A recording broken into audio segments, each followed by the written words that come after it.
نہایت واجب الاحترام دوستوں، بزرگوں، عزیزوں، السلام علیکم ورحمۃ اللہ وبرکاتہ۔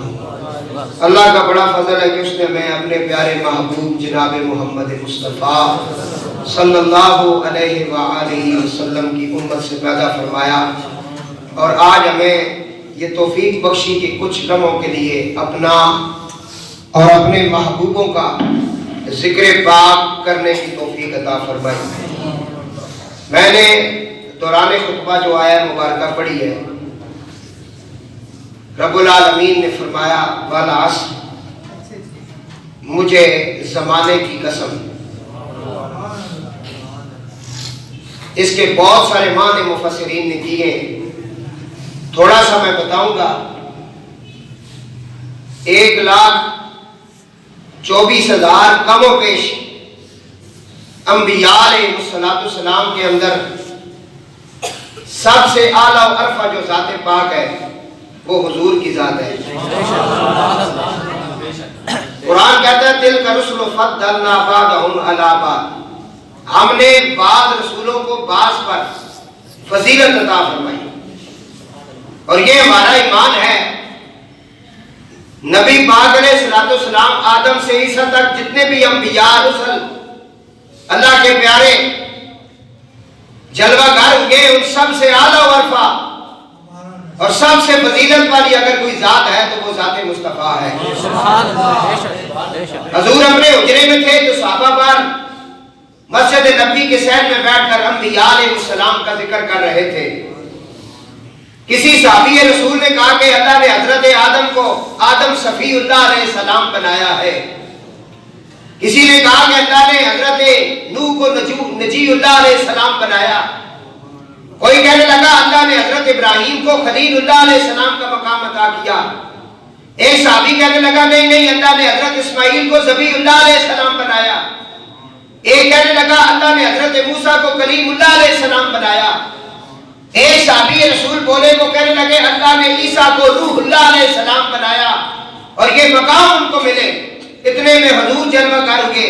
میرے آقا نے فرمایا میرے صحابہ تم نے بالکل ٹھیک کہا، کوئی نجی اللہ بنا، کوئی صفی اللہ بنا، کوئی کلیم اللہ بنا، کوئی خلیل اللہ بنا، کوئی ذبیح اللہ بنا، کوئی روح اللہ بنا، یہ بڑے مراتب میں بڑی شان ہے، لیکن اللہ نے مجھے حبیب اللہ بنایا ہے۔ حضور نے کہا وَأَنَا حبیب اللہ، مجھے اللہ نے اپنا حبیب بنایا ہے۔ اور جو حبیب ہوتا ہے اس کے درمیان میں فرق نہیں ہوتا، اور وہ حضور کی ذات ہے جس نے اپنے سر کی آنکھوں کے ساتھ اپنے رب کا مشاہدہ کیا اور رب کو دیکھا۔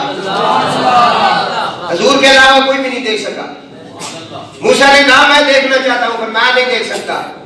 کہا اگر دیکھنا چاہتا ہے تو پھر چھٹے آسمان پہ رک جانا، میرے محبوب معراج سے واپس آئیں گے، تم انہیں دیکھنا۔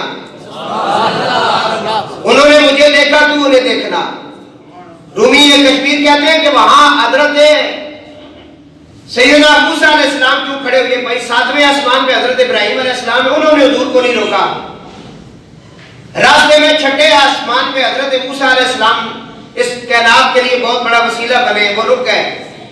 حضور کا دیدار کیا کہ یا رسول اللہ کیا لائے ہو؟ فرمایا مجھے 50 نمازیں ملی ہیں، 6 ماہ کے روزے ملے۔ کہا یہ بہت زیادہ ہے۔